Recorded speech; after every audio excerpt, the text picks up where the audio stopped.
அனைத்து நல்லுள்ளங்களுக்கும் வணக்கம். நான் ஆர்கே பேசுகிறேன். வீக் மாதமோட நெக்ஸ்ட் சேனல் வணக்கமா. உலக செய்திகள், இன்றைய சிறப்பு செய்திகள். ஜெலன்ஸ்கி தனியாக ஒத்தாலாக போயிருக்கிறாருங்க அமெரிக்காவில். அங்கே போய் பேச்சுவார்த்தை நடத்தியிருக்கிறார் மியாமியில். பேச்சுவார்த்தைக்கு அப்புறம் நடந்த நிகழ்வுகள் என்ன, ஸோ நம்ம என்ன தெரிஞ்சுக்கலாம், அவங்க என்ன அந்த உலகத்துக்கு சொல்ல வராங்க, இந்த யுத்தம் முடிவு பெறுகிறதா அப்படின்ற ஒரு சிறப்பான சம்பவம் அங்கே கொஞ்சம் பார்த்துட்டு, அந்த சம்பவம் முடியும் போதே இன்னொரு சம்பவம் நடக்கிறது. குறிப்பாக நெதன்யாகு அவர்கள் நேராக அமெரிக்கா போய் ஃப்ளோரிடாவில் போயிட்டு தரையிறங்கியிருக்கிறார். அதையும் ஈரானையும் இங்கே அவதிகளையும் தொடர்பு படுத்துக்கின்ற ஒரு சம்பவம் நிகழ்ந்திருக்கிறது. அதை தாண்டி சுற்றி இருக்கக்கூடிய அரசியல் நிகழ்வுகளையும் பார்த்துடலாம். ஸோ வீடியோக்குள்ளே பார்த்த முன்பு நீங்கள் நம்ம சேனலை சப்ஸ்கிரைப் பண்ணலாம். சப்ஸ்கிரைப் பண்ணிவிட்டு வாங்க. மறக்காம பெல் பட்டனை கிளிக் பண்ண ஆல் ஆப்ஷன்ஸ் கொடுங்க. வீடியோக்குள்ளே போகலாம்.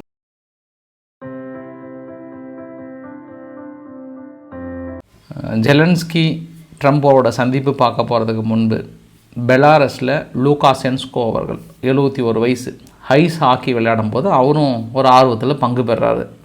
இந்த வீடியோ பதிவு பாருங்கள். பங்கு பெறும்போது பின்னாடி டொடேன்னு ஒரே இடி, மனுஷன் பாவம் கமந்து டமான்னு விழுந்து போயிட்டார். அதுக்கப்புறம் அவர் கொண்டு நிறுத்தி பழைய நிலைமை கொண்டு வரதுக்குள்ளே போதும்னு ஆயிடுச்சான். சரி, வயசான காலத்தில் வேடிக்கை பார்க்காம ஏதோ விளையாடணுன்னு அவருக்குள்ளே ஆர்வம் வந்திருக்கு. சரி, ஏதோ தலைவர் விளையாடுறாரேன்னு கொஞ்சம் அப்படி இப்படின்னு இல்லாமல் தலைவரே இடித்து தூக்கிட்டிங்களேப்பா நியாயமாக. இங்கெல்லாம் எங்கள் தலைவர் கிரிக்கெட் விளையாடுறாரு, பந்து போகிறாருன்னா எந்த அளவுக்கு சுற்றி பாதுகாப்பாக இருப்பாங்க, எப்படியெல்லாம் ஜாலா தட்டுவாங்க. நீங்கள் என்னென்னா ஒரு நாட்டோட பிரசிடென்ட்னு பார்க்க முடியும், இடித்து தள்ளிட்டீங்களே அப்படின்னு பார்க்க முடிஞ்சது அங்கே. சரி, அவங்க போட்டியாக பார்த்துருக்காங்களா அப்படின்றது பார்க்க முடிஞ்சது. இப்போ நம்ம மிக முக்கிய சந்திப்புங்க. ஜெலன்ஸ்கி போயிட்டு மியாமியில் இறங்கும்போதே பத்திரிகைகள் இப்படி அப்படின்னு எழுத ஆரம்பிச்சிட்டாங்க. புடின் அவர்களுக்கு பயங்கர மரியாதை கொடுத்தாங்க.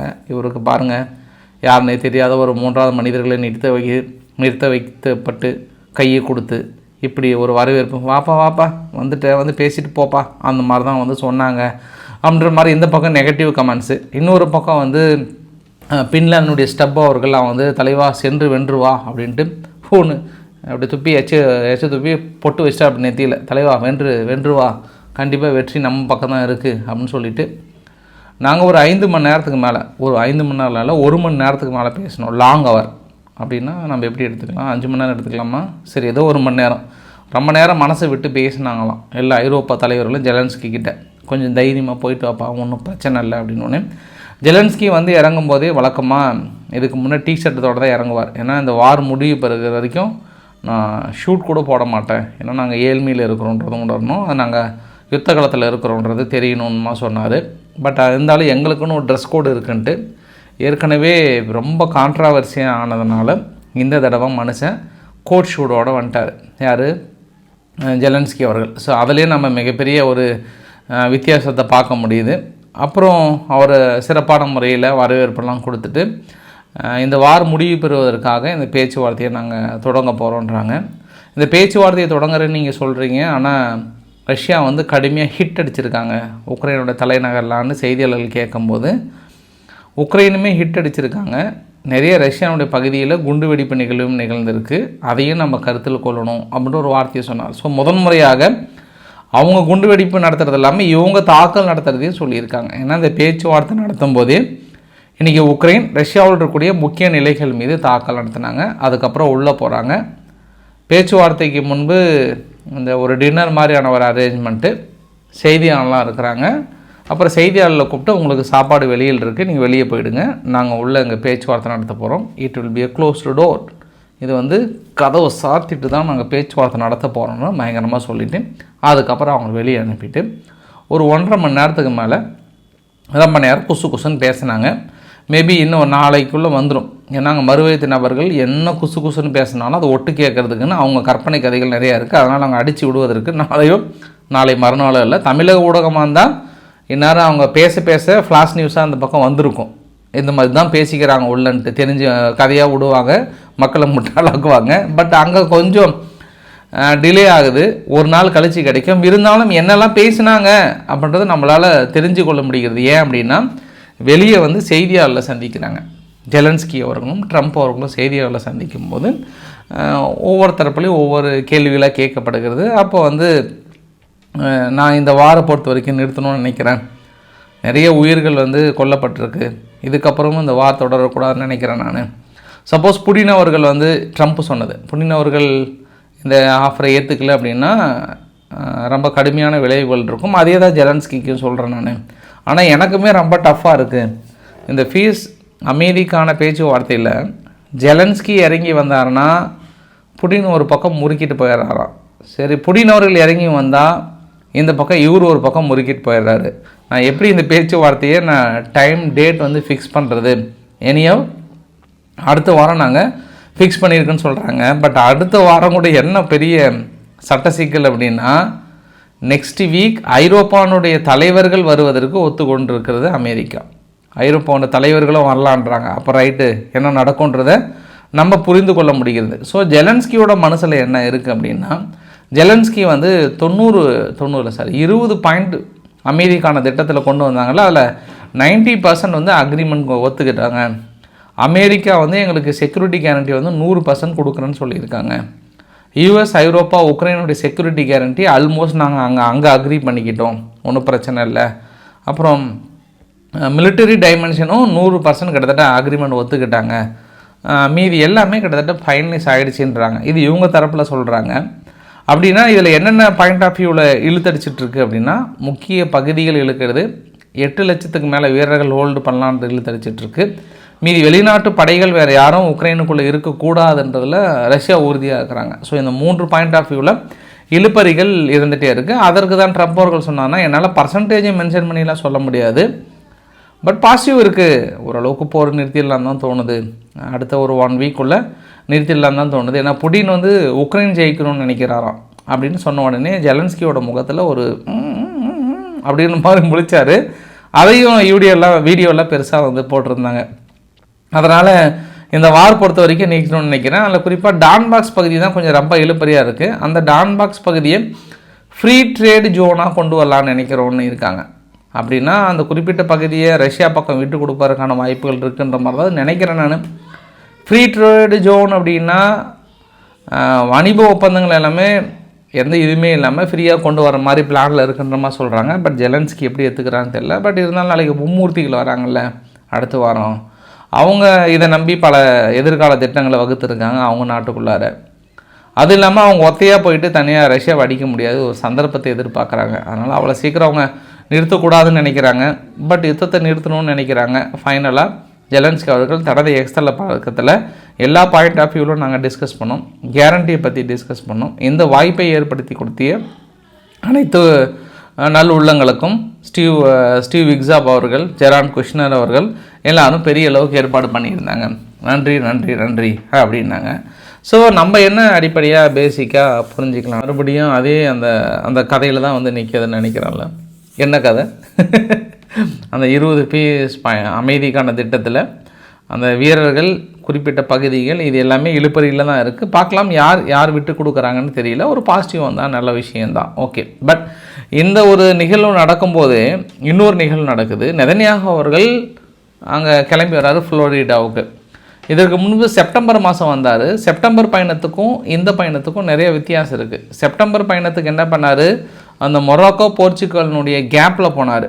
ஏன்னா ஒரு இன்டர்நேஷ்னல் கிரிமினல் கோர்ட்டில் அரெஸ்ட் வாரண்ட் இருக்குன்னு சொல்லிட்டு. பட் இந்த தடவை ஃப்ரான்ஸ் மேலேயே பறந்து போயிருக்கிறார். அப்போ ஃப்ரான்ஸினுடைய இது வந்து ஒப்புதல் கொடுத்துருக்காங்க. ஏன்னா காசானுடைய யுத்தம் நின்றுச்சு இல்லையா, அதனால் ஒப்புதல் கொடுத்துட்டாங்க. அதுக்கே பத்திரிகைகள்லாம் இந்த பக்கம் இன்டர்நேஷ்னல் கிரிமினல் கோர்ட்டை யாரும் மதிக்கலை, அவர் பாட்டு ஈஸியாக போகிறாருன்னு யார் மதிச்சிருக்காங்க? எந்த காலத்தில் மதிச்சிருக்காங்க? இப்போ மட்டும் மதிக்காமல் இருக்கிறதுக்கு அதெல்லாம் யாரும் மதிக்கல மாட்டாங்க. ஏன்னா அங்கே நாட்டாமல் சொல்லிட்டார்ல, பிடிச்சி ஜெயிலில் போடுங்கன்னு ஜட்ஜையாகவே தூக்கி ஜெயிலில் போகிற அளவுக்கு சூழ்நிலை வந்திருக்குன்னு போது அது அப்படி தான் இருக்கும் நம்ம. சரி, ஆனால் ஊடகங்களையும் தாண்டி முதலீட்டாளர்கள் இவங்கெல்லாம் இருக்காங்கல்ல, அவங்க பாருங்கள் எவ்வளோ உஷாராக இருக்காங்கன்ட்டு. நெதன்யாகு அவர்கள் அங்கே அமெரிக்காவில் இறங்குற அந்த சமயத்தில் தெஹ்ரானுடைய மதிப்பு, ரியாலினுடைய மதிப்பு வந்து அப்படியே ஏறிடுச்சு ஒரே நாளில். அவர் காலடி அங்கே வைக்கிறதுக்கும் இங்கே மதிப்பு உயர்றதுக்கும் பார்த்தீங்கன்னா ஒரே அடியாக 42,125 ரூபா வந்துடுச்சு ஒரு ரியால், இதற்கு முன்பு இருந்ததை விட. அதனால் என்னாச்சுன்னா தெஹ்ரானுக்குள்ளார நிறைய அந்த எக்ஸ்சேஞ்ச் எல்லாம் என்ன பண்ணுவாங்கன்னா கொடுப்பாங்க, ஒரு டாலருக்கு மாற்றிட்டு கொடுப்பாங்கல்ல, அதை டப்புன்னு க்ளோஸ் பண்ணிட்டாங்க ஷாப்பிங் மார்க்கெட் ஃபுல்லாக. உடனே அங்கே மார்க்கெட் க்ளோஸ் ஆன உடனே என்னாச்சுன்னா கொலாப்ஸ் ஆகிடுச்சு தெஹ்ரான். குறிப்பாக நெதன்யாகு அவங்க போயிட்டு தரையிறங்கின உடனே இங்கே ஈரானில் கொலாப்ஸ் ஆச்சுன்னு பெரிய ஒரு போராட்டங்க. எங்களுக்கு ஏன் க்ளோஸ் பண்ணிட்டீங்கன்னு சொல்லிட்டு உடனே மக்கள் என்ன பண்ணிட்டாங்க, அவசரமாக ஏடிஎம் போய் எடுக்கிறது, அங்கே எடுக்கணும். ஏடிஎம்மில் பணம் ஒரு லெவலுக்கு மேலே லோட் பண்ண முடியாது, எல்லாம் காலியான உடனே போராட்டமாக மாறிடுச்சு. அவ்வளோதான், போச்சு, முடிஞ்சதுன்ற மாதிரி. பாருங்களேன் பத்திரிகையோட செய்திகள் இதையெல்லாம் தாண்டி அங்கே என்ன பேச போகிறாங்க, எதற்காக போகிறாங்க, ஈரான் மீது தாக்குதலை உறுதி செய்வதற்காக தான் நெதன்யாகு அப்படி போகிறாருன்னு சொல்லிட்டு உடனே இங்கே அந்த பரபரப்பு சம்பவங்கள் அப்படியே கண்கூட நிகழதில்லை. அப்படியே அந்த ரிஃப்ளெக்ஷன் இன்னும் அவங்க உறுதிப்படுத்தலை, இன்னும் பண்ணல. ஆனால் எனக்கு என்ன தோணுது அப்படின்னா, அவர் ஈரானையும் தாண்டி இன்னொரு பாயிண்ட் ஆஃப் வியூவில் ஹவுதிகள் மீதும் சோமாலியா லேண்டுக்கான தனிநாடு கோரிக்கையில் அங்கே போயிட்டு தனது மிலிட்ரி பேஸ் அமைப்பதற்கான பெரிய திட்டத்திலையும் அங்கே ஒப்புதல் வாங்க போனாங்க பெரிய அண்ணங்கிட்ட. ஏன்னா அதற்கான பாயிண்ட் ஆஃப் வியூவில் கிளியராக தெரியுது. நேற்று எமினி ஹவுதிகளோட தலைவர் என்ன அப்துல் மாலிக் அவர்கள் என்ன சொன்னார்னா, சோமாலியா லேண்டில் நீங்கள் மிலிட்ரி பேஸ் அமைப்பது என்பது எங்களோட டைரக்ட் மிலிட்ரி டார்கெட், எங்களை நீங்கள் தாக்கல் நடத்துவதற்கு சமம். அப்படி நிகழும் பட்சத்தில் சோமாலியாவுக்கான அனைத்து வித உதவிகளையும் செய்து உங்கள் மீது தாக்கல் நடத்துவதற்கான முழு திட்டத்தையும் வகுப்போம், இல்லை என்றால் நாங்கள் சோமாலியாண்டை அடி அடி என்று அடிப்போம் அப்படின்னு யார் சொல்கிறாங்க? எமினி ஹவுதிகள் சொல்கிறாங்க. அப்போ இவங்க என்ன நினைக்கிறாங்க? எமினி ஹவுதிகள் இல்லை அந்த இடத்துல சைன் வாங்குறதுக்கு தான் அங்கே போகிறாருன்னு நினைக்கிறாங்க. ஈரான் மக்கள் என்ன நினைக்கிறாங்க? இல்லை ஈரான் மீது தாக்கல் நடத்துறது தான் போகிறாங்கன்னு நினைக்கிறாங்க. பத்திரிகைகள் என்ன நினைக்கிறாங்க? ஆமாம், ஏன்னா ஐரன் டோம் மாதிரி லேசர் பீம் டோனும் அமைச்சிட்டாங்க, அது வான் தடுப்பு சாதனங்கள் இடைமறி தாக்கல் நடத்துவதற்கு. அதனால் அந்த ஆங்கிலையும் நம்மளால் பார்க்க முடியுதுங்க. சரி, யார் என்ன நினைக்கிறாங்களோ. இப்போ ரஷ்யா உக்ரைன் பேச்சுவார்த்தையை விட நெதன்யாகு அவர்கள் என்ன ஒப்புதல் வாங்குறார் அப்படின்றத ரொம்ப மிகப்பெரிய முக்கியமாக பார்க்கப்படுகிறது. அதே சமயத்தில் வீடியோட இறுதி பதிவில் பங்களாதேஷனுடைய அமெரிக்காவுடைய எம்பசி என்ன சொன்னார், இது மாதிரி கான் நாங்கள் பங்களாதேஷ் இறக்குமதி பண்ணுறேன்னு சொல்லிட்டு நேற்று எக்ஸலை பதிவு போட்டிருந்தாங்கல்ல. அதுக்கப்புறம் பாருங்கள், இந்த எக்ஸலத்தில் அதாவது அமெரிக்காவில் மட்டும்தான் இந்த கான் ப்ரொடக்ஷனில் பிக்கோட கழிவுகளை பயன்படுத்துவாங்களாம், பெரும்பாலும் பயன்படுத்துவாங்களாம் 16% மேலே. இது அவங்க ஃபெர்டிலைசராகவே யூஸ் பண்ணுறாங்களாம். அதுதான் ரொம்ப செழிப்பாக வளருதான். அதாவது பிக்கோட கழிவு அமெரிக்காவுடைய கான் உற்பத்திக்கு பயன்படுத்துகிறாங்களாம். அந்த பிக்கோட கழிவோட கான் தான் நீங்கள் வாங்குறீங்களா பங்களாதேஷ்? இது நியாயமா? பன்றியோட இது வாங்கலாமா அப்படின்னு உடனே சமூக வலைத்தளங்களில் மிக பரவலாக இருந்தது என்பதும் ஒரு கூடுதல் தகவலாக சொல்ல முடியுதுங்க. இந்த கிர்கிஸ்தானில் இந்த வீடியோ பதிவு பாருங்கள். இந்த பையன் பள்ளிக்கூடத்துக்கு ரொம்ப சிரமப்பட்டு இந்த பனி சூழலையும் அப்படியே கடந்து போன பதிவு வைரலானதுக்கப்புறம் கிர்கிஸ்தானுடைய பிரசிடென்ட் கூப்பிட்டு அவனுக்கு டேபு மீதி எல்லாமே கூப்பிட்டு பாராட்டு தெரிவித்தார். இப்படி இருக்கக்கூடிய ஒன்று கற்கின்ற எண்ணம் ஒன்று பாராட்டுகிறன்றாங்க. ஐயா, எங்கள் ஊராக இருந்தது அப்படின்னா காற்றடிச்சா கூட லீவுங்க ஐயா. அப்படி லைட்டாக காற்றடிச்சா லீவு, மழை தூறுனா லீவு, வெயில் அடித்தா லீவு, அப்படி எந்த சூழ்நிலையும் சாதகமாக இருக்கிற மாதிரி இருந்தால் தான் அங்கே பள்ளிக்கூடமே நடத்தும். இந்த மாதிரி இருந்தால் நாங்கள் ஒரு வருஷம்னா கூட லீவை விட்டுட்டு போயிட்டே இருப்போங்க ஐயா. இன்னொரு கூடுதல் தகவல், அதையும் மீறி அரசாங்கம் பள்ளிக்கூடம் திறந்தால் மீடியெல்லாம் சூழ்ந்துருவாங்க. லைட்டாக தூறல் இருக்குது, மாணவர்கள் சிரமப்பட்டு பள்ளிக்கு செல்கிறார்கள், என்ன செய்கிறது பள்ளி கல்வித்துறை, ஏன் இன்னும் விடுமுறை விடவில்லை, மாணவர்கள் சிரமப்படுகிறார்கள் அப்படிலாம் இங்கே ஒரு பயங்கரமாக ஃபோக்கஸ் பண்ணிடுவாங்க. இந்த மாதிரி பணியெல்லாம் இருந்தால் 5 வருஷம்னா கூட லீவ் விட்டு போயிட்டே இருந்துருவாங்க. அது கூடுதல் சிறப்பு. ஐயா, அவங்கள விட ஆசிரியர்கள் ஆர்வமாக இருக்காங்க. என்ன இன்றைக்கி வெயில் அதிகமாக அடிக்குது, இன்றைக்கி லீவ் இல்லையா, என்ன லைட்டாக மழை வர்ற மாதிரி இருக்குது, இன்றைக்கி லீவ் இல்லையான்னு அவர்களே ஆசிரியர்களே கொஞ்சம் ஆர்வமாக இருக்கிறாங்க என்பது ஒரு கூடுதல் தகவலாக நம்மளால் சொல்ல முடியும். ஏன்னா நம்ம படிக்கிற காலத்தில் எப்படி இருந்ததுங்க, வெயிலாவது புயலாவது மழையாவது ட்ராயரை போட்டுக்கிட்டு வெறுன்னு கிளம்புனோம்னா பள்ளிக்கூடத்துக்கு கிளம்பும். இப்போல்லாம் அப்படி இல்லைல்ல, எல்லாத்துக்கும் லீவ் விடுறாங்க. அதனால் பழைய நினைவுகளை தட்டி தூக்கியது. இப்போ இருக்கிற ஜென்ரேஷனில் அப்படி இல்லைல்ல, எல்லாத்துக்கும் லீவு தானே. அப்போ அப்படி இல்லை, அதனால தான் இம்யூனிட்டி கூட குறைஞ்சதோ அப்படின்ற இன்னொரு ஆங்கிலையும் பார்க்க முடியுது. இந்தியாவுக்குள்ளார இன்னொரு இன்சிடெண்ட்டுங்க, திரிபுராவில் இந்தியாவுடைய எல்லை பகுதியில் தெரண்டோம் அப்படின்ற ஒரு பகுதியில் சந்தேகத்துக்கிடமாக டூர் மாதிரி தான் போயிருக்கான். அங்கே போய் இவன் சைனீஸ்ன்னு நினச்சி அங்கே இருக்கக்கூடிய ஒரு 5 பேர் சேர்ந்து நீ சீனாக்காரனான்னு சொல்லிட்டு அடியடின்னு அடித்து மருத்துவமனையில் சேர்த்தி கடைசி அவன் இறந்தே போயிட்டான். இந்தியாவுக்குள்ளார இப்படி ஒரு நிகழ்வா, அதுவும் சைனீஸ்காரன் நினச்சா அப்படி அடித்து கொண்டாங்களா அப்படின்றது பெரிய ஆச்சரியம் அளிக்கக்கூடிய ஒரு செயலாக இருக்குது. அவன் சைனீஸ்காரன் நினச்சி ஃபுல்லாக அடிச்சிட்டாங்க. அவன் கடைசி நேரத்தில் நான் இந்தியா தாங்க, வி ஆர் நாட் சைனீஸ், உங்களுக்கு என்ன ப்ரூஃப் வேணும், சர்டிஃபிகேட் வேணுமா, என்ன வேணும் அப்படின்னு சொல்லியிருக்கான். ஆனால் வார்த்தையும் கேட்காம அங்கே இருக்கக்கூடிய ஒரு 7 பேர் கொண்ட குழு வந்து சீனாக்காரன்னு சொல்லிட்டு அடித்து மருத்துவமனையில் போய் இறந்தே போயிட்டான். இப்போ திரிபுரா மக்கள் என்ன கேட்குறாங்கன்னா, எங்களுக்கு முழு விசாரணை வேணுன்றாங்க. அது MBA ஸ்டூடெண்ட்டுங்க, அவன் MBA படிக்கிற ஸ்டூடெண்ட்டு அங்கே இருக்கும்போது இந்த ஒரு தாக்குதல் நிகழ்த்தியிருக்காங்கன்றது ஒரு கூடுதல் தகவல் சொல்ல முடியும். நம்ம இதில் என்னென்னா, சீனாக்காரங்களும் அந்த எல்லை பகுதிகளும் ஒரே மாதிரி தான் இருப்பாங்க, சப்ப மூக்கு கொஞ்சம் ஒரு மாதிரி தான் இருப்பாங்க. ஆனால் இவங்களுக்கு பாருங்கள் அந்த சந்தேகம் வந்திருக்கு. இருந்தாலும் சீனாவுக்கும் இந்தியாவுக்கும் இப்போ நல்லா தான் இருக்குது, ஏன் அந்த மக்கள் அடித்தாங்க, ஏன் பண்ணாங்கன்னு தெரியல. இது பெரிய ஒரு இந்தியாவுக்கும் நெகட்டிவ் பாயிண்ட்டாக பார்க்க முடியுது. சீனாக்காரன் நினச்சி இந்தியாக்காரனே அடித்து இறந்தே போயிட்டாருன்றது ஒரு மிக ஒரு வருந்தத்தக்க செயலாக சொல்லப்படுகிறது. ஃபைனலாக ஒரே ஒரு பதிவுங்க, 2026 நம்ம உடம்பை குறைக்கிறோம், இல்லைன்னா அந்த மிஷினையாவது வாங்குகிறோம், சரிங்களா? இது ஏஐ, அதாவது ஆர்டிஃபிஷியல் இன்டெலிஜென்ட்டாக இருந்தாலும் நம்ம எடுக்கிற அந்த உறுதிமொழியெல்லாம் இந்த மாதிரி தான் இருக்கும். உடம்பை குறைக்கணுமா, நீட்டாக உள்ளே போகிறோமா, வெளியே வந்து லீனாக இருக்குமா, அப்படி தான்.